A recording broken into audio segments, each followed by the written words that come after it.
आज है श्रीमद् भागवत का महात्म का 6वां अध्याय। ये महात्म का आखिरी अध्याय है। इसमें सप्ताह के यज्ञ की विधि का वर्णन किया गया है और इसको कैसे करना चाहिए, कहाँ करना चाहिए, किन स्थानों पर करना चाहिए, यही सब इसमें बताया गया है। और नारद जी जितना क्वेश्चन उनसे करते हैं सनकादि से, वही सब बताते हैं कि इसके करने से क्या मिलता है। और कहते हैं कि इसके सप्ताह यज्ञ के अंत में जब समाप्त हो जाए तो श्रोताओं को अत्यंत भक्तिपूर्वक पुस्तक और वक्ता की पूजा करनी चाहिए। फिर वक्ता श्रोताओं को प्रसाद, तुलसी और प्रसाद आदि मालाएं दें तथा सब लोग मृदंग और झांझ की मनोहर ध्वनि से सुंदर संकीर्तन करें। और नारद जी, इस प्रकार तुम्हें यह सप्ताह श्रवण की विधि हमने पूरी सुना दी।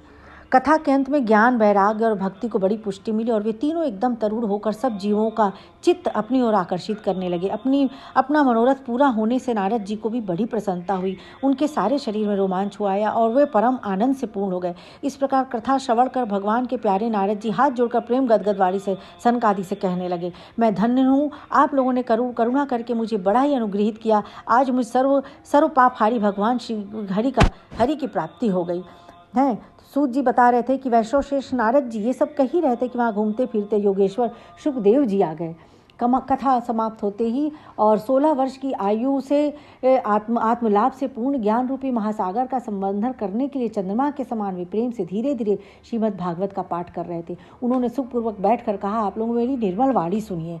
सुखदेव जी इस प्रकार सब कह ही रहे थे कि यह रस स्वर्लोक, सत्यलोक, कैलाश और बैकुंठ में भी नहीं है, इसलिए भाग्यवान श्रोताओं तुम इसका खूब पान करो, इसे कभी मत छोड़ो। सुखदेव जी की इस प्रकार कह ही रहे थे कि उस सभा के बीचों बीच प्रहलाद, बलि, उद्धव और अर्जुन आदि पार्षदों के सहित साक्षात श्री हरि प्रकट हो गए। तब देवर्षि नारद ने भगवान और उनके भक्तों की यथोचित पूजा की। भगवान को प्रसन्न देखकर देवर्षि ने उन्हें एक विशाल सिंहासन पर बैठा दिया और सब लोग उनके सामने संकीर्तन करने लगे। उस कीर्तन को देखने के लिए श्री पार्वती जी के सहित महादेव जी और ब्रह्मा जी भी आए। कीर्तन आरंभ हुआ। प्रहलाद जी तो चंचल गति से होने के कारण करताल बजाने लगे। उद्धव जी ने झांझे ले उठा ली। देवर्षि नारद वीणा की ध्वनि करने लगे। स्वर विज्ञान में कुशल होने के कारण अर्जुन राग अलापने लगे। इंद्र ने मृदंग बजाना आरंभ किया। सनकादि बीच बीच में जय घोष करने लगे और इन सब के आगे सुखदेव जी तरह तरह की सरस अंग भंगी करके भाव बताने लगे। इन सब के बीच में परम तेजस्वी भक्ति, ज्ञान और वैराग्य नटों के समान नाचने लगे। ऐसा अलौकिक कीर्तन देखकर भगवान प्रसन्न हो गए और इस प्रकार कहने लगे, मैं तुम्हारी इस कथा और कीर्तन से बहुत प्रसन्न हूँ। तुम्हारे भक्ति भाव ने इस समय मुझे अपने वश में कर लिया है, अतः तुम लोग मुझ में वर मांगो। भगवान के वचन सुनकर सब लोग खड़े हो गए, प्रसन्न हुए। प्रेमार्थ चित्त से भगवान से कहने लगे, भगवान हमारी यह अभिलाषा है कि भविष्य में जहाँ कहीं सप्ताह कथा हो वहाँ आप इन पार्षदों के सहित अवश्य पधारे, हमारा यह मनोरथ पूर्ण कर दीजिए। भगवान तथास्तु कहकर अंतर्ध्यान हो गए। उस समय सुखदेव जी ने भक्ति को उसके पुत्रों सहित अपने शास्त्र में स्थापित कर दिया। इसी से भागवत का सेवन करने से श्री हरि वैष्णव के हृदय में आ विराजते हैं। कहते हैं, संतजन आप लोग आदर पूर्वक इस कथामृत का पान कीजिए। अपने दूध को हाथ में पाश लिए देखकर यमराज उसके कान में कहते हैं, देखो जो भगवान की कथा वार्ता में मत हो रहे हो उनसे दूर रहना। मैं औरों को ही दंड देने की शक्ति रखता हूँ, वैष्णवों को नहीं। यानी जहाँ भागवत और भजन कीर्तन होता है वहाँ यमराज भी अपने दूतों को भेजने से घबराते हैं। इस कथा के कान में प्रवेश करते ही मुक्ति हो जाती है। इस बात के साक्षी तो राजा परीक्षित ही हैं। इस प्रकार सुखदेव जी ने नारद जी को यह कथा बताया। अब श्रीमद् भागवत महापुराण का प्रथम स्कंद स्टार्ट होता है और प्रथम स्कंद में इसके प्रथम अध्याय में मंगलाचरण है। दूसरे अध्याय में भगवत भक्ति का महात्म्य दिया गया है और तीसरे अध्याय में व्यास जी की कुछ वैसी बातें हैं जो बड़ा दुखी हो रहे थे। वो बड़ा असंतोष जाहिर कर रहे थे कि हमको अभी भी तृप्ति नहीं हुई, हमने लग रहा है कुछ अच्छा काम नहीं किया है। और तीसरे अध्याय में अवतारों का वर्णन है। तो व्यास जी इस तरह से जब दुखी हो रहे थे तो अब अवतारों का वर्णन, बहुत ढेर सारे अवतार है भगवान के, वो भी बड़ा लंबा चौड़ा है। तो व्यास जी के वो दूर करने के लिए नारद जी ने, व्यास जी की अज्ञानता को दूर करने के लिए नारद जी उनको बताते हैं कि कहते हैं कि व्यास जी, आपने भगवान के निर्मल यश का गान प्राय नहीं किया। ऐसी मेरी मान्यता है जिससे भगवान संतुष्ट नहीं होते, वह शास्त्र या ज्ञान अधूरा है। आपने धर्म आदि पुरुषार्थों का जैसा निरूपण किया है, भगवान शिष्य की महिमा वैसा निरूपण नहीं किया, तो इसीलिए आपको असंतोष सा जान पड़ता है। जिस वाणी से चाहे वह रस भाव अलंकार आदि से युक्त ही क्यों ना हो, जगत को पवित्र करने वाले भगवान श्री कृष्ण के यश का कभी गान नहीं होता। वह तो कौमों के लिए उच्छिष्ट फेंकने के स्थान के समान अपवित्र मानी जाती है। बड़ा लंबा चौड़ा वर्णन है। फिर उसके बाद व्यास जी इनके बातों से बहुत खुश हो जाते हैं और फिर विद्वानों से इस बात का निरूपण किया है कि मनुष्य की तपस्या, वेदाध्ययन, यज्ञानुष्ठान, स्वाध्याय, ज्ञान और दान का एकमात्र प्रयोजन यही है कि पूर्ण कीर्ति श्री कृष्ण के गुणों और लीलाओं का वर्णन किया जाए। फिर नारद जी अपने बारे में बताते हैं कि पिछले कल्प में अपने पूर्व जीवन में मैं वेदवादी ब्राह्मणों की एक दासी का लड़का था। वे योगी वर्षा ऋतु में एक स्थान पर चातुर्मास कर रहे थे। बचपन में ही मैं उनकी सेवा में नियुक्त कर दिया गया था। मैं यद्यपि बालक था, फिर भी किसी प्रकार की चंचलता नहीं करता था। जितेंद्रिय था, खेल कूद से दूर रहता था और आज्ञानुसार उनकी सेवा करता था। मैं बोलता भी बहुत कम था। मेरे इस शील स्वभाव को देखकर समदर्शी मुनियों ने मुझे सेवक पर अत्यंत अनुग्रह किया। उनकी अनुमति प्राप्त करके बर्तनों में लगा हुआ जूठन मैं एक बार खा लिया करता था। इससे मेरे सारे पाप धुल गए। इस प्रकार उनकी सेवा करते करते मेरा हृदय शुद्ध हो गया और वे लोग जैसा भजन पूजन करते थे उसी में मेरी भी रुचि हो गई। ये नारद जी बता रहे हैं अपने बारे में, व्यास जी को अपने पिछले जन्म के बारे में। प्यारे व्यास जी, उस सत्संग में उन लीला गान परायण महात्माओं के अनुग्रह से मैं प्रतिदिन श्री कृष्ण की मनोहर कथाएं सुना करता। श्रद्धापूर्वक एक एक पद श्रवण करते करते प्रिय कीर्ति भगवान में मेरी रुचि हो गई। और जब मेरी रुचि हो गई तो भगवान में मनोहर कीर्ति ने प्रभु मेरी बुद्धि भी निश्चल हो गई, उन्हीं में मेरी बुद्धि भी निश्चल हो गई। उस बुद्धि से मैं इस संपूर्ण सत और असत रूप जगत को अपने परब्रह्म स्वरूप आत्मा में माया से कल्पित देखने लगा। इस प्रकार शरद और वर्षा, इन दो ऋतुओं में तीनों समय उन महात्मा मुनियों ने श्री हरि के निर्मल यश का संकीर्तन किया और मैं प्रेम से प्रत्येक बात सुनता रहा। अब चित्त के रजोगुण और तमोगुण को नाश करने वाली भक्ति का मेरे हृदय में प्रादुर्भाव हो गया। मैं उनका बड़ा ही अनुरागी था, विनयी था। उन लोगों की सेवा से मेरे पाप नष्ट हो चुके थे। मेरे हृदय में श्रद्धा थी, इसी इंद्रियों में संयम था एवं शरीर, वाणी और मन में उनका आज्ञाकारी था। उन दीन वत्सल महात्माओं ने जाते समय कृपा करके मुझे उस गुह्यतम ज्ञान का उपदेश दिया जिसका उपदेश स्वयं भगवान ने अपने श्रीमुख से किया है। उस उपदेश से ही जगत के निर्माता भगवान श्री कृष्ण की माया के प्रभाव को मैं जान सका, जिसके जान लेने पर उनके परम पद की प्राप्ति हो जाती है। तो व्यास जी ने पूछा कि जब आपको ज्ञान उपदेश करने वाले महात्मागण वहाँ से चले गए तब आपने क्या किया? उस समय तो आपकी अवस्था बहुत छोटी थी। स्वयंभू, आपकी शेष आयु किस प्रकार व्यतीत हुई और मृत्यु के समय आपने किस विधि से अपने शरीर का परित्याग किया?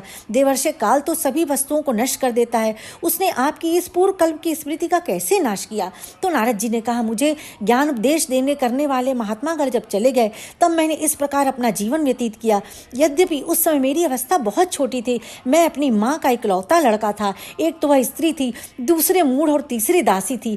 मुझे भी उसके सिवा और कोई सहारा नहीं था। उसने अपने को मेरे स्नेह पाश में जकड़ रखा था। वह मेरे योग क्षेम की चिंता तो बहुत करती थी, परंतु पराधीन होने के कारण कुछ कर नहीं पाती थी। जैसे कठपुतली नचाने वाले की इच्छा अनुसार ही नाचती, वैसे ही यह सारा संसार ईश्वर के अधीन है। ये प्रथम स्कंद का 6वां अध्याय चल रहा है। नारद जी के पूर्व चरित्र का शेष भाग चल रहा है ये। तो वही बता रहे नारद जी, मैं अभी अपनी माँ के स्नेह बंधन में बंधकर उस ब्राह्मण बस्ती में ही रहता था। मेरी अवस्था केवल 5 वर्ष की थी। मुझे दिशा, देश और काल के संबंध में कुछ भी ज्ञान नहीं था। एक दिन की बात है, मेरी माँ गौ धोने के लिए रात के समय घर से बाहर निकली। रास्ते में उसके पैर से सांप छू गया। उसने उस बेचारी को डस लिया। उस सांप का क्या दोष, काल की ऐसी ही प्रेरणा थी। मैंने समझा भक्तों का मंगल चाहने वाले भगवान का यह भी एक अनुग्रह ही है। इसके बाद मैं उत्तर दिशा की ओर चल पड़ा। उस और मार्ग में मुझे अनेकों धन धान्य से संपन्न देश, नगर, गांव, अहीरों की चलती फिरती बस्तियां, खाने खेड़े, नदी और पर्वतों के तटवर्ती पड़ाव, वाटिकाएं, वन उपवन और रंग बिरंगी धातुओं से युक्त विचित्र पर्वत दिखाई पड़े। कहीं कहीं जंगल वृक्ष है जिनकी बड़ी बड़ी शाखाएं हाथियों ने तोड़ डाली थी।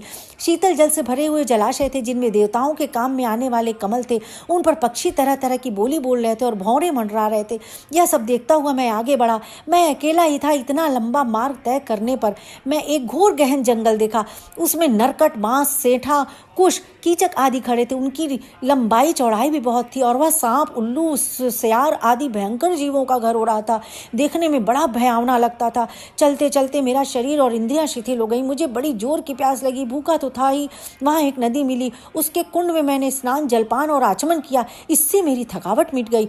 उस विजन वन में एक पीपल के नीचे आसन लगाकर मैं बैठ गया। उन महात्माओं से जैसा मैंने सुना था, हृदय में रहने वाले परमात्मा के उसी स्वरूप का मैं मन ही मन ध्यान करने लगा। भक्ति भाव से वशीकृत चित्त द्वारा भगवान के चरण कमलों का ध्यान करते ही भगवत प्राप्त की उत्कट लालसा मेरे नेत्रों से आंसू छलछलाए और हृदय में धीरे धीरे भगवान प्रकट होने लगे। व्यास जी, उस समय प्रेम भाव के अत्यंत उद्रेक से मेरा रोम रोम पुलकित हो उठा। हृदय अत्यंत शांत और शीतल हो गया। उस आनंद की बाढ़ में मैं ऐसा डूब गया, मुझे अपना और ध्येय वस्तु का तनिक भी ध्यान न रहा। भगवान का वह अनिर्वचनीय रूप समस्त शोकों का नाश करने वाला और मन के लिए अत्यंत लुभावना था। सहसा उसने देख मैं बहुत ही विकल हो गया और अनमना सा होकर आसन से उठ खड़ा हुआ। मैंने उस स्वरूप का दर्शन फिर करना चाहा, किंतु मन को हृदय में समाहित करके बार बार दर्शन की चेष्टा करने पर भी मैं उसे नहीं देख सका। मैं अतृप्त के समान आतुर हो उठा। इस प्रकार निर्जन वन में मुझे प्रयत्न करते देख स्वयं भगवान ने, जो वाणी के विषय नहीं है, बड़ी गंभीर और मधुर वाणी से मेरे शोक को शांत करते हुए से कहा, खेद है कि इस जन्म में तुम मेरा दर्शन नहीं कर सकोगे। जिनकी वासनाएं पूर्णतया शांत नहीं हो गई हैं, उन अधकचरे योगियों को मेरा दर्शन अत्यंत दुर्लभ है। निष्पाप बालक, तुम्हारे हृदय में मुझे प्राप्त करने की लालसा जागृत करने के लिए ही मैंने एक बार तुम्हें अपने रूप की झलक दिखाई है। मुझे प्राप्त करने की आकांक्षा से युक्त साधक धीरे धीरे हृदय की संपूर्ण वासनाओं का भली भांति त्याग कर देता है। अल्पकालीन संत सेवा से ही तुम्हारी चित्त वृत्ति मुझ में स्थिर हो गई है। अब तुम इस प्राकृत मलिन शरीर को छोड़कर मेरे पार्षद हो जाओगे। मुझे प्राप्त करने का तुम्हारा यह दृढ़ निश्चय कभी किसी प्रकार नहीं टूटेगा। समस्त सृष्टि का प्रलय हो जाने पर भी मेरी कृपा से तुम्हें मेरी स्मृति बनी रहेगी। आकाश के समान अव्यक्त सर्वशक्तिमान महान परमात्मा इतना कहकर चुप हो गए। उनकी इस कृपा का अनुभव करके मैंने उन श्रेष्ठों से भी श्रेष्ठतर भगवान को सिर झुकाकर प्रणाम किया। तभी से मैं लज्जा संकोच छोड़कर भगवान के अत्यंत रहस्यमय और मंगलमय मधुर नामों और लीलाओं का कीर्तन और स्मरण करने लगा। स्पृहा और मद मत्सर मेरे हृदय से पहले ही निवृत्त हो चुके थे। अब मैं आनंद से काल की प्रतीक्षा करता हुआ पृथ्वी पर विचरने लगा। व्यास जी, इस प्रकार भगवान की कृपा से मेरा हृदय शुद्ध हो गया, आसक्ति मिट गई और मैं श्री कृष्ण परायण हो गया। कुछ समय बाद जैसे एकाएक बिजली कौंध जाती है, वैसे ही अपने समय पर मेरी मृत्यु आ गई। मुझे शुद्ध भगवत पार्षद शरीर प्राप्त होने का अवसर आने पर प्रारब्ध कर्म समाप्त हो जाने के कारण पांच भौतिक शरीर नष्ट हो गया।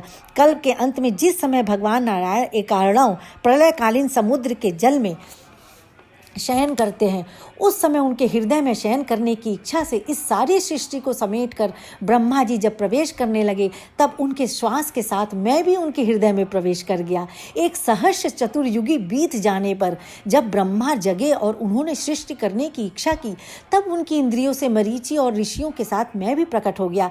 तभी से मैं भगवान की कृपा से वैकुंठ आदि में और तीनों लोकों में बाहर और भीतर बिना रोक टोक विचरण किया करता हूँ। मेरे जीवन का व्रत भगवत जन अखंड रूप से चलता रहता है। भगवान की दी हुई इस स्वर ब्रह्म मतलब वीणा, सारे गायन, जो शास्त्रीय संगीत जिसको बोलते हैं, विभूषित वीणा पर तान छोड़कर मैं उनकी लीलाओं का गान करता हुआ सारे संसार में विचरण करता हूँ। जब मैं उनकी लीलाओं का गान करने लगता हूँ, तब वे प्रभु जिनके चरण कमल समस्त तीर्थों के उद्गम स्थान है और जिनका यशोगान मुझे बहुत ही प्रिय लगता है, बुलाए हुए की भांति तुरंत मेरे हृदय में आकर दर्शन दे देते हैं। जिन लोगों का चित्त निरंतर विषय भोगों की कामना से आतुर हो रहा है, उनके लिए भगवान की लीलाओं का कीर्तन संसार सागर से पार जाने का जहाज है। यह मेरा अपना अनुभव है। काम और लोभ की चोट से बार बार घायल हुआ हृदय श्री कृष्ण सेवा से जैसी प्रत्यक्ष शांति का अनुभव करता है, यम नियम या आदि योग मार्गों से वैसी शांति नहीं मिल सकती। व्यास जी, आप निष्पाप हैं। आपने मुझसे जो कुछ पूछा था वह सब हमने जन्म और साधन का रहस्य तथा आपकी आत्मतुष्टि का उपाय मैंने बतला दिया। शौनक आदि ऋषियों, देवर्षि नारद ने व्यास जी से इस प्रकार कहकर जाने की अनुमति ली और वीणा बजाते हुए स्वच्छंद विचरण करने के लिए वे चल पड़े। ये देवर्षि नारद धन्य हैं, क्योंकि वे सर्गपाणी भगवान की कीर्ति को अपने वीणा पर गा गा कर स्वयं तो आनंद मग्न होते ही है, साथ साथ इस त्रिताप तप्त जगत को भी आनंदित करते हैं। इस प्रकार प्रथम स्कंद का छठा अध्याय समाप्त होता है। आप सभी को हमारा सादर प्रणाम। अभी तक हमने नारद जी की चर्चा की, अब हम बढ़ते हैं अगले अध्याय की तरफ। इस अध्याय का नाम है अश्वत्थामा द्वारा द्रौपदी के पुत्रों का मारा जाना और अर्जुन के द्वारा अश्वत्थामा का मर्दन। तो श्री शौनक जी ने पूछा, सूत जी, सर्वज्ञ एवं सर्वशक्तिमान व्यास भगवान ने नारद जी का अभिप्राय सुन लिया, फिर उनके चले जाने पर उन्होंने क्या किया? श्री सूत जी ने कहा, ब्रह्म नदी सरस्वती के पश्चिम तट पर शम्या प्रास नामक एक आश्रम है। वहाँ ऋषियों के यज्ञ चलते ही रहते हैं। वहीं व्यास जी का अपना आश्रम है। उसके चारों ओर बेर का सुंदर वन है। उस आश्रम में बैठकर उन्होंने आचमन किया और स्वयं अपने मन को समाहित किया। उन्होंने भक्ति योग के द्वारा अपने मन को पूर्णतया एकाग्र और निर्मल करके आदि पुरुष परमात्मा और उनके आश्रय से रहने वाली माया को देखा। इसी माया से मोहित होकर यह जीव तीनों गुणों से अतीत होने पर भी अपने को त्रिगुणात्मक मान लेता है और इस मान्यता के कारण होने वाले अनर्थों को भोगता है। इस अनर्थों की शांति का साक्षात साधन है केवल भगवान का भक्ति योग। परंतु संसार के लोग इस बात को नहीं जानते। यही समझकर उन्होंने इस परम हंसों की संहिता श्रीमद् भागवत की रचना की। इसके श्रवण मात्र से पुरुषोत्तम भगवान श्री कृष्ण के प्रति परम प्रेममयी भक्ति हो जाती है, जिससे जीव के शोक, मोह और भय नष्ट हो जाते हैं।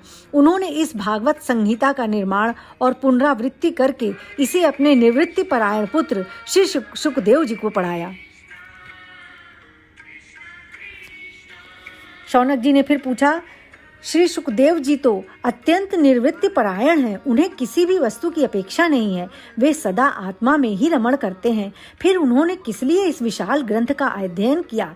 श्री सूत जी ने कहा, जो लोग ज्ञानी हैं, जिनकी अविद्या की गांठ खुल गई है और जो सदा आत्मा में ही रमण करने वाले हैं, वे भी भगवान की हेतु रहित भक्ति किया करते हैं, क्योंकि भगवान के गुण ही ऐसे मधुर है जो सबको अपनी ओर खींच लेते हैं।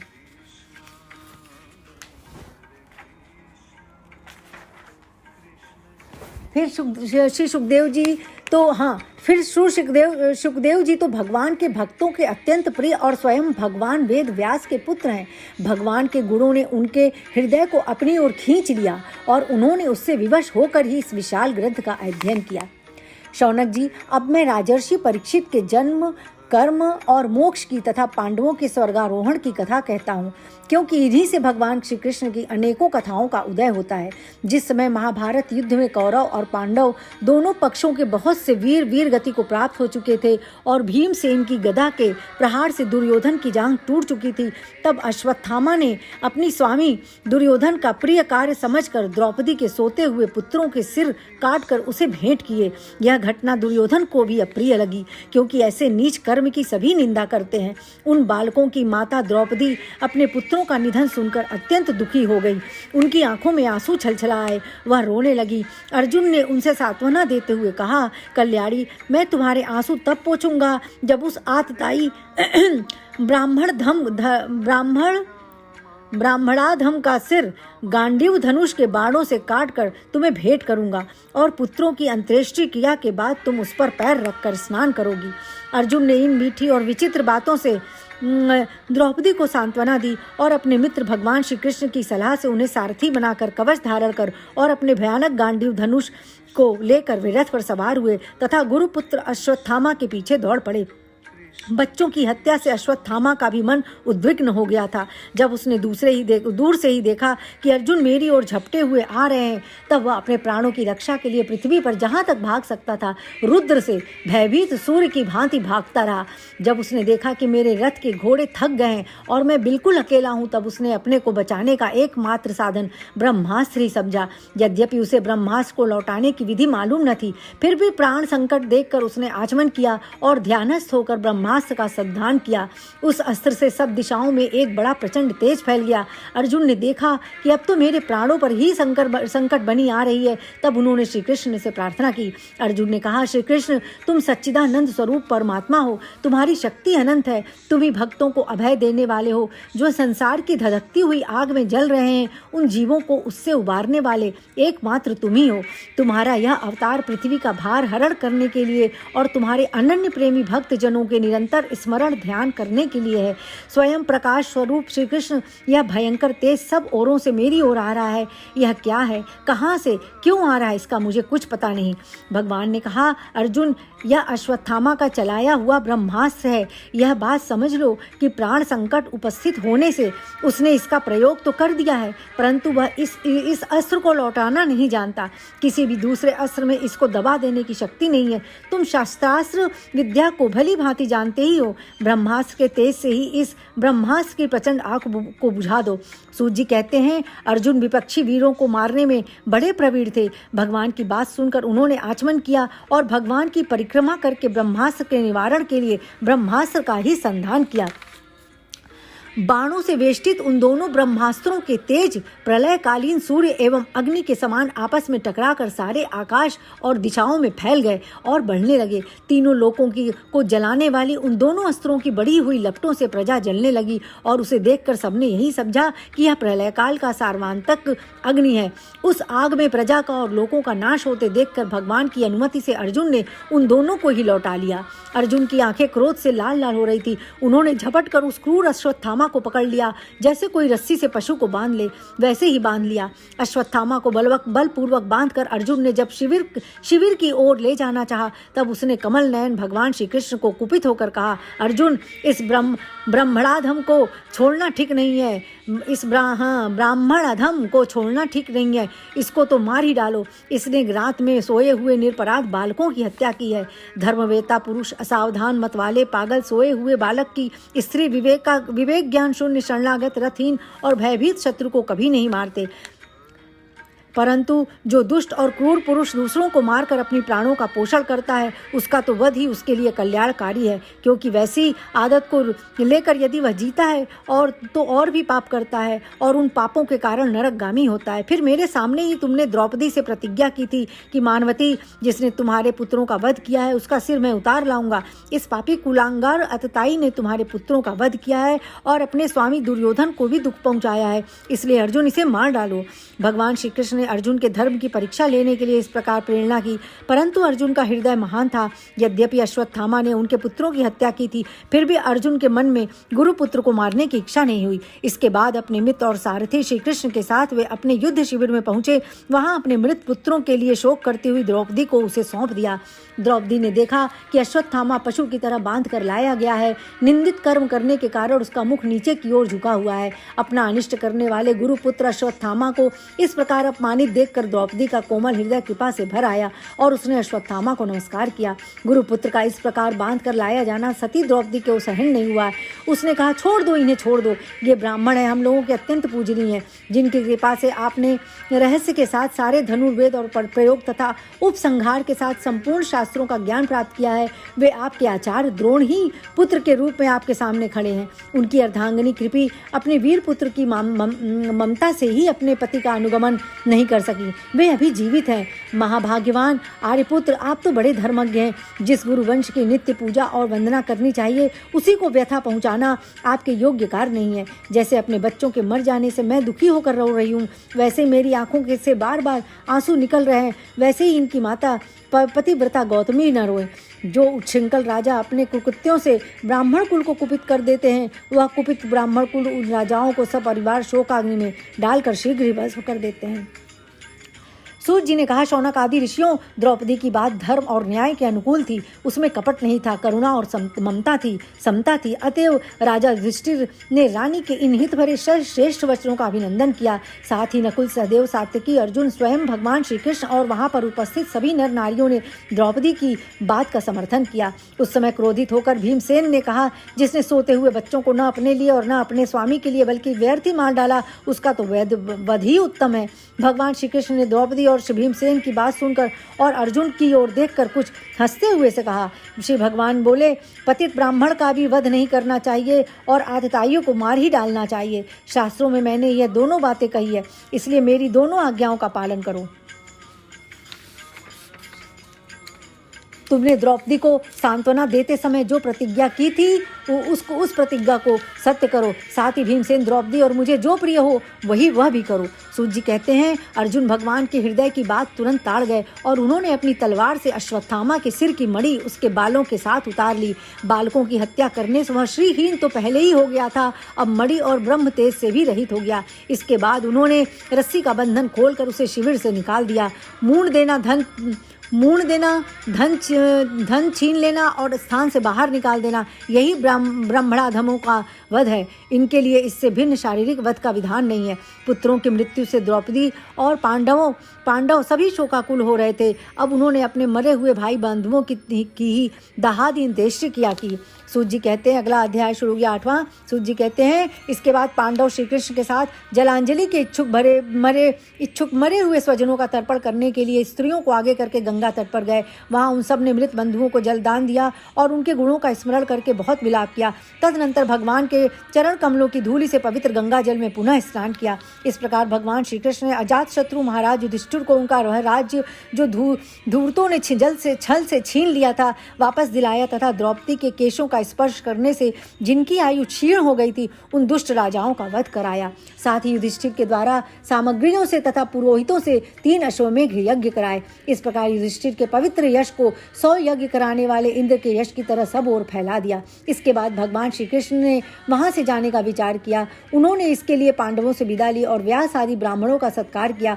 उन लोगों ने भी भगवान का बड़ा ही सम्मान किया। तदनंतर सात्यकी और उद्धव के साथ द्वारका जाने के लिए स्थान पर रथ पर सवार हुए। उसी समय उन्होंने देखा कि उत्तरा भय से विह्वल होकर सामने दौड़ी चली आ रही है। उत्तरा ने कहा, देवाधिदेव जगदीश्वर, आप महायोगी हैं, आप मेरी रक्षा कीजिए। आपके अतिरिक्त इस लोक में मुझे अभय देने वाला और कोई नहीं है, क्योंकि यहाँ सभी परस्पर एक दूसरे की मृत्यु के निमित्त बन रहे हैं। प्रभु, आप सर्वशक्तिमान हैं। यह दहकते हुए लोहे का बाण मेरी ओर दौड़ा आ रहा है। स्वामी, यह मुझे भले ही जला डाले परंतु मेरे गर्भ को नष्ट न करे, ऐसी कृपा कीजिए।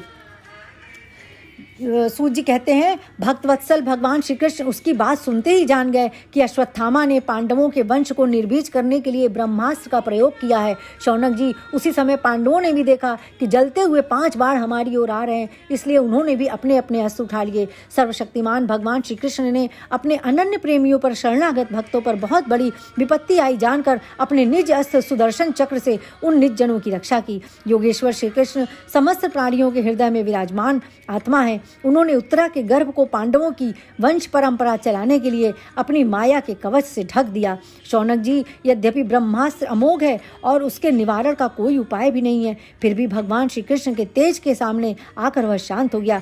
यह कोई आश्चर्य की बात नहीं समझनी चाहिए, क्योंकि भगवान तो सर्वाश्चर्यमय हैं। वे ही अपनी निज शक्ति माया से स्वयं अजन्मा होकर भी इस संसार की सृष्टि, रक्षा और संहार करते हैं। जब भगवान श्री कृष्ण जाने लगे तब ब्रह्मास्त्र की ज्वाला से युक्त अपने पुत्रों के और द्रौपदी के साथ सती कुंती ने भगवान श्री कृष्ण की इस प्रकार स्तुति की। स्तुति बहुत लंबी चौड़ी है, हम 1-2 लाइन पढ़ते हैं। कुंती जी कहती हैं कि जिनकी नाभि से ब्रह्मास्त्र जन्म का कमल प्रकट हुआ है, जो सुंदर कमलों की माला धारण करते हैं, जिनके नेत्र कमल के समान विशाल और कोमल हैं, जिनके चरण कमलों में कमल का चिन्ह है, श्री कृष्ण, ऐसे आपको मेरा बारंबार नमस्कार है। श्री कृष्ण, कहाँ तक गिनाऊं? विष से, लाक्षागृह की भयानक आग से, हिडिंब आदि राक्षसों की दृष्टि से, दुष्टों की धूत सभा से, वनवास की विपत्तियों से और अनेक बार के युद्धों में अनेक महारथियों के शस्त्रों से और अभी अभी इस अश्वत्थामा के ब्रह्मास्त्र से भी आपने ही हमारी रक्षा की है। जगत गुरु, हमारे जीवन में सर्वदा पद पद पर विपत्तियां आती रहें, क्योंकि विपत्तियों में ही निश्चित रूप से आपके दर्शन हुआ करते हैं और आपके दर्शन हो जाने पर जन्म मृत्यु के चक्कर में नहीं आना पड़ता है। बहुत ज़्यादा लंबा स्तुति है, हमने 2 ही लाइन पढ़ा है, फिर हम आगे बढ़ते हैं। सूत जी कहते हैं, इस प्रकार कुंती ने बड़े मधुर शब्दों में भगवान की अधिकांश लीलाओं का वर्णन किया। यह सब सुनकर भगवान श्री कृष्ण अपनी माया से उसे मोहित करते हुए से मंद मंद मुस्कुराने लगे। उन्होंने कुंती से कह दिया, अच्छा ठीक है, और रथ के स्थान से वे हस्तिनापुर लौट आए। वहाँ कुंती और सुभद्रा आदि देवियों से विदा लेकर जब वे जाने लगे तब राजा युधिष्ठिर ने बड़े प्रेम से उन्हें रोक लिया। राजा युधिष्ठिर को अपने भाई बंधुओं के मारे जाने का बड़ा शौक हो रहा था, इसीलिए राजा ने उनको रोक लिया था। फिर आगे बढ़ते हैं हम। अगला अध्याय है 9वां अध्याय। इसमें युधिष्ठिर आदि का भीष्म जी के पास जाना और भगवान श्री कृष्ण की स्तुति करते हुए भीष्म जी का प्राण त्याग करना। तो ये हम छोड़ देते हैं। भीष्म जी का 100 महाभारत का पार्ट है, कैसे उन्होंने प्राण त्याग किया था, बहुत लंबा हो जाएगा वरना ये चैप्टर। आगे बढ़ते हैं। अगला अध्याय है, हाँ, श्री कृष्ण का द्वारका गमन है। वो सब हो जाता है जब भीष्म पितामह प्राणवार छोड़ देते हैं, सब कुछ हो जाते हैं, तब फिर भीष्म इनका श्री कृष्ण का द्वारका जाना होता है। तो उसमें है लिखा है, अपने बंधुओं का शोक मिटाने के लिए और अपनी बहन सुभद्रा की प्रसन्नता के लिए भगवान श्री कृष्ण कई महीनों तक हस्तिनापुर में ही रहे। फिर जब उन्होंने राजा युधिष्ठिर से द्वारका जाने की अनुमति मांगी तब राजा ने उन्हें अपने हृदय से लगाकर स्वीकृति दे दी है। अब द्वारका लौटते हैं। हाँ, आगे अगले अध्याय में आते हैं। द्वारका में श्री कृष्ण का राजोचित स्वागत है। ये भी बहुत थोड़ा सा पढ़ेंगे, बहुत लंबे चौड़े स्तुतियाँ, बहुत बड़ा सुंदर है। हाँ, शौनक जी, जिस समय भगवान श्री कृष्ण राजमार्ग से जा रहे थे उस समय द्वारका की कुल कामिनियाँ भगवान के दर्शन को ही परमानंद मानकर अपनी अपनी अटारियों पर चढ़ गईं। वाह वाह। द्वारका के राजपथ पर भगवान श्री कृष्ण के ऊपर श्वेत वर्ण का छत्र तना हुआ था। श्वेत चमर डुलाए जा रहे थे, चारों ओर से पुष्पों की वर्षा हो रही थी। वे पीतांबर और वनमाला धारण किए हुए थे। इस समय वे ऐसे शोभायमान हुए मानो श्याम मेघ एक ही साथ सूर्य, चंद्रमा, इंद्र और बिजली से शोभायमान हो। भगवान सबसे पहले अपने माता पिता के महल में गए। वहाँ उन्होंने बड़े आनंद से देवकी आदि 7 माताओं के चरणों पर सिर रखकर प्रणाम किया और माताओं ने उन्हें अपने हृदय से लगाकर गोद में बैठा लिया। माताओं से आज्ञा लेकर वे अपने समस्त भोग सामग्रियों से संपन्न सर्वश्रेष्ठ भवन में गए, जिसमें 16,000 पत्नियों के अलग अलग महल थे। अपने प्राणनाथ भगवान श्री कृष्ण को बहुत देर बाद रहने के बाद घर आया देखकर रानियों के हृदय में बड़ा आनंद हुआ। यद्यपि भगवान श्री कृष्ण एकांत में सर्वदा ही उनके पास रहते थे, तथापि उनके चरण कमल उन्हें पद पद पर नए नए जान पड़ते। भला स्वभाव से ही चंचल लक्ष्मी, जिन्हें एक क्षण के लिए भी कभी नहीं छोड़ती, उनकी सन्निधि से किस स्त्री की तृप्ति हो सकती है। तो इसको हम यहीं पे विराम देते हैं, अगले लेसन की तरफ बढ़ते हैं। अगला है परीक्षित का जन्म। इसमें भी हम थोड़ा सा ही बताते हैं कि कैसे परीक्षित का जन्म हुआ। अश्वत्थामा ने जो अत्यंत तेजस्वी ब्रह्मास्त्र चलाया था उससे उत्तरा का गर्भ नष्ट हो गया था, परंतु भगवान ने उसे पुनः जीवित कर दिया। उस गर्भ से पैदा हुए महाज्ञानी महात्मा परीक्षित के, जिन्हें सुखदेव जी ने ज्ञानोपदेश दिया था, जन्म, कर्म, मृत्यु और उसके बाद जो गति उन्हें प्राप्त हुई वह सब यदि आप ठीक समझें तो कहें, हम लोग बड़ी श्रद्धा के साथ सुनना चाहते हैं। शौनक जी ने कहा सूत जी से। तब सूत जी बताते हैं कि धर्मराज युधिष्ठिर अपनी प्रजा को प्रसन्न रखते हुए पिता के समान उनका पालन करने लगे। भगवान श्री कृष्ण के चरण कमलों के सेवन से वे समस्त भोगों से निष्प्रिय हो गए थे। फिर आगे बढ़ते हैं। शौनक जी, उत्तरा के गर्भ में स्थित वह वीर शिशु परीक्षित जब अश्वत्थामा के ब्रह्मास्त्र के तेज से जलने लगा तब उसने देखा कि उसकी आंखों के सामने एक ज्योतिर्मय पुरुष है।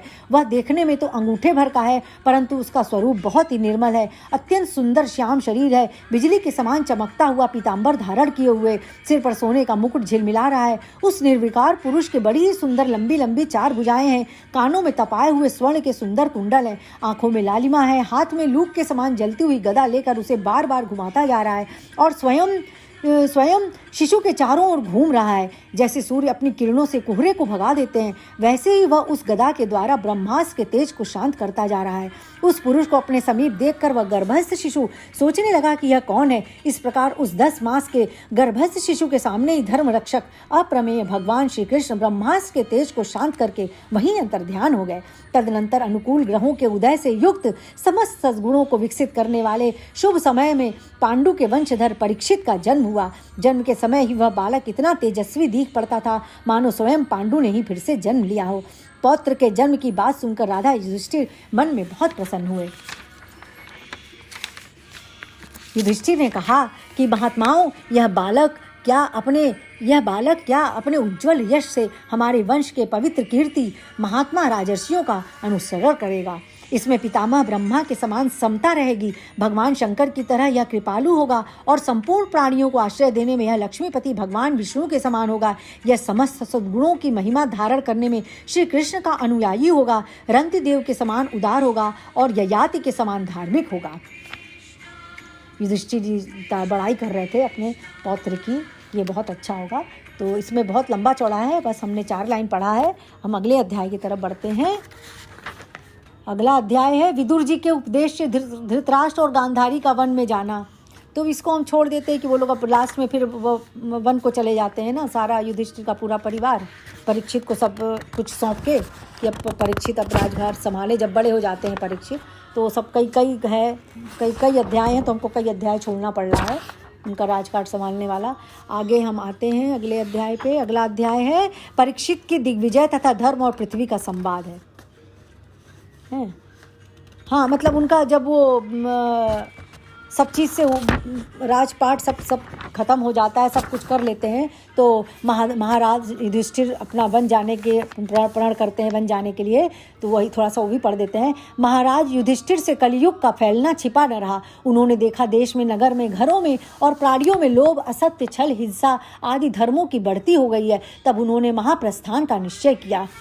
भीमसेन, अर्जुन आदि युधिष्ठिर के जब उन्होंने निश्चय किया तो उनके पीछे पीछे भीमसेन, अर्जुन आदि युधिष्ठिर के छोटे भाइयों ने भी देखा कि अब पृथ्वी में सभी लोगों को अधर्म के सहायक कलयुग ने प्रभावित कर डाला है। इससे वे भी क्रमशः श्री कृष्ण चरणों की प्राप्ति का दृढ़ निश्चय करके अपने बड़े भाई के पीछे पीछे चल पड़े। तो ये इसका यह कि भगवान के प्यारे भक्त पांडवों के महाप्रयाण की इस परम पवित्र और मंगलमयी कथा को जो पुरुष श्रद्धा से सुनता है वह निश्चय ही भगवान की भक्ति और मोक्ष को प्राप्त करता है। अब यह था अगला है परीक्षित के दिग्विजय वाला। तो सूत जी फिर पूछते हैं, शौनक जी, पांडवों के महाप्रयाण के पश्चात भगवान के परम भक्त राजा परीक्षित श्रेष्ठ ब्राह्मणों की शिक्षा के अनुसार पृथ्वी का शासन करने लगे। उनके जन्म के समय ज्योतिषियों ने उनके संबंध में जो कुछ कहा था वास्तव में वे सभी महान गुण उनमें विद्यमान थे। उन्होंने उत्तर की पुत्री इरावती से विवाह किया। उससे उन्होंने जन्मेजय आदि 4 पुत्र उत्पन्न किए। बहुत डिटेल है पूरे उनके खानदान का, वो हम छोड़ते हैं।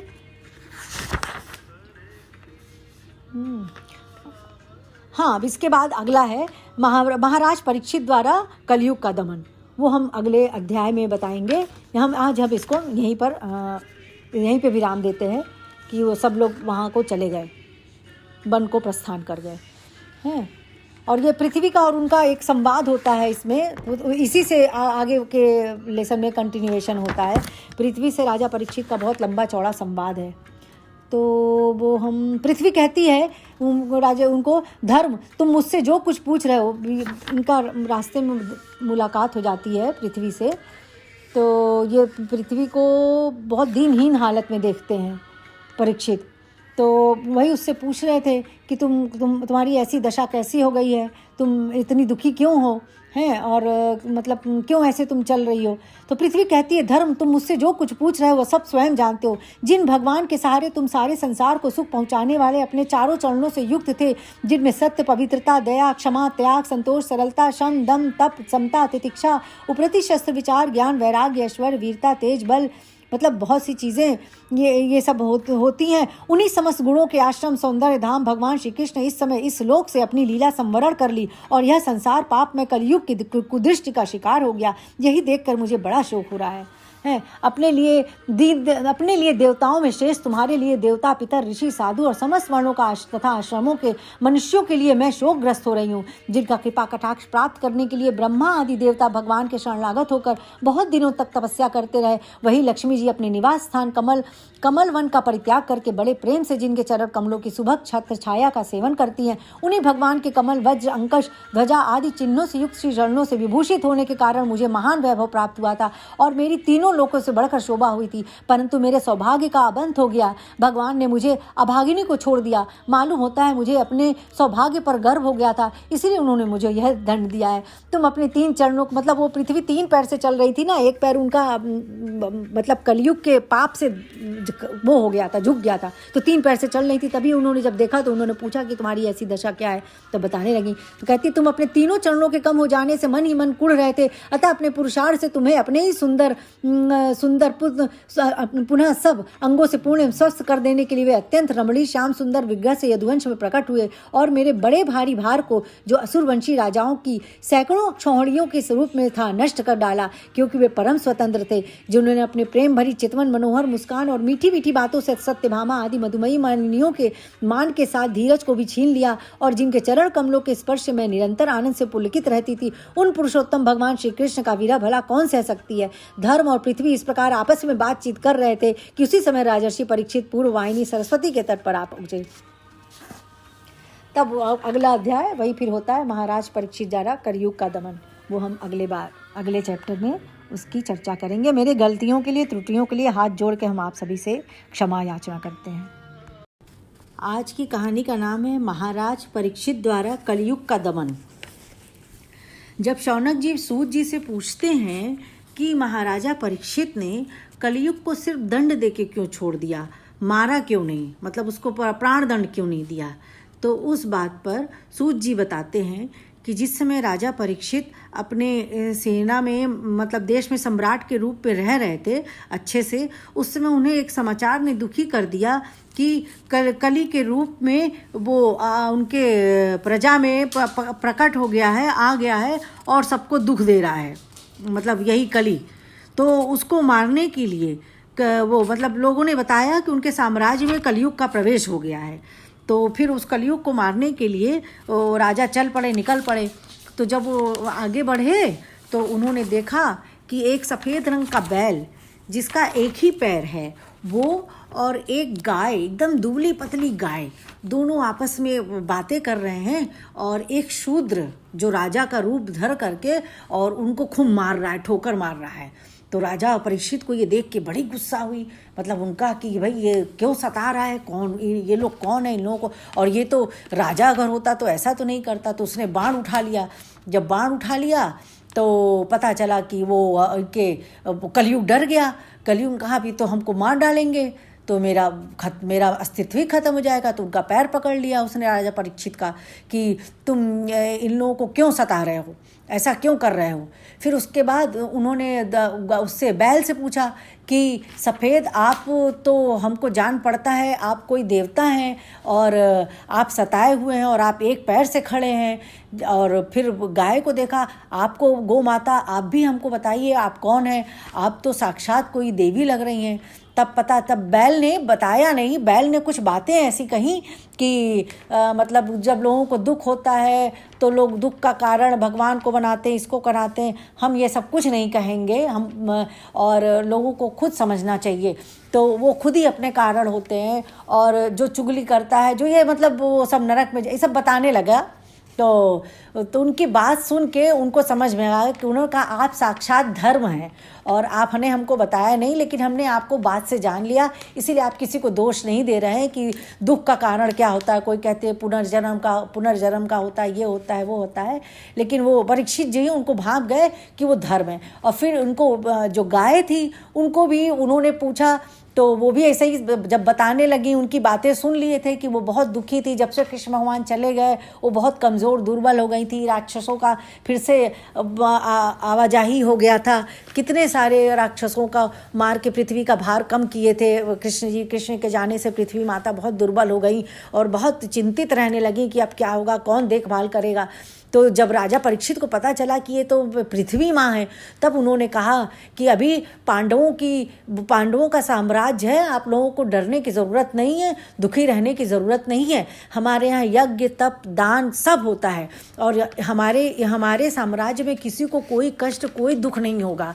और जो है, और ये कलयुग को तो हम अभी यहीं पे ख़त्म कर देते हैं, ये किसी का कोई नुकसान नहीं करेगा। लेकिन तब कलयुग ने जब कहा कि महाराज अब हमको मारिए मत, बस आप हमको दंड दे दीजिए और बताइए कि हम कहाँ रहें, हमको रहने का कोई निवास स्थान दे दीजिए।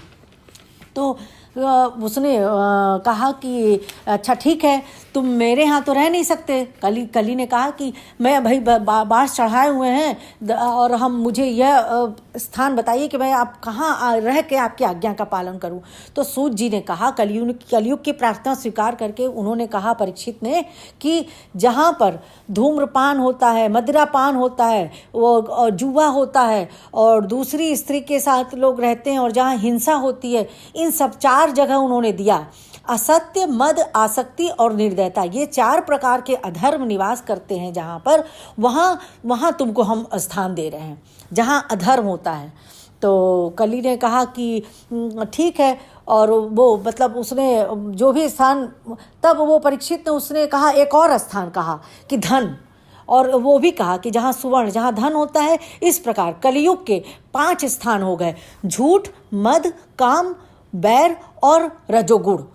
तो परीक्षित के दिए हुए इन्हीं 5 स्थान में अधर्म का मूल कारण कली उनकी आज्ञाओं का पालन करता हुआ निवास करने लगा है। इसलिए कहते हैं कल्याणकारी पुरुषों को, मतलब अच्छे लोगों जो भगवान की सेवा करते हैं, इन सब 5 चीज़ों का सेवन नहीं करते हैं और धर्म की बातें सुनते हैं, वहाँ पर कली का आगमन नहीं होता है।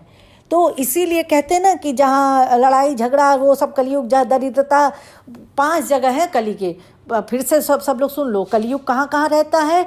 झूठ, मद, काम, बैर, रजोगुण और सुवर्ण, धन, इन 5 जगहों पर कली का निवास है। तो बाकी जगह अगर जहाँ पे इस तरह से राजा ने पृथ्वी और उनको धर्म को सुरक्षित किया और उनको शरण दी, उनसे कहा आप लोग रखिए और अपने चक्रवर्ती सम्राट बने और हस्तिनापुर में कौरव कुल की राजलक्ष्मी से शोभायमान रहे। तो ये थी आज की कहानी। और वो कलयुग का दमन की, मतलब कलयुग को मारा क्यों नहीं, उनको राजा ने जगह क्यों दिया, सूत जी के पूछने पर ये शौनक जी ने उनको जवाब दिया।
जोग ध्यान में चित नहीं लागे, मन की पीर ही पल पल जागे।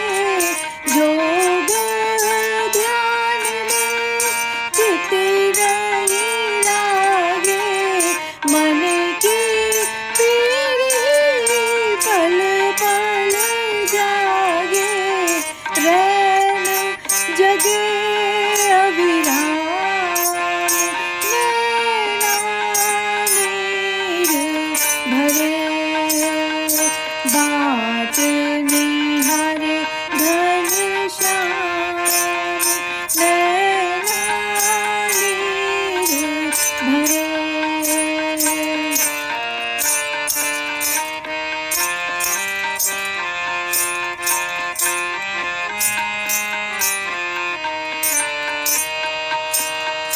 बांके बिहारी कृष्ण कन्हैया,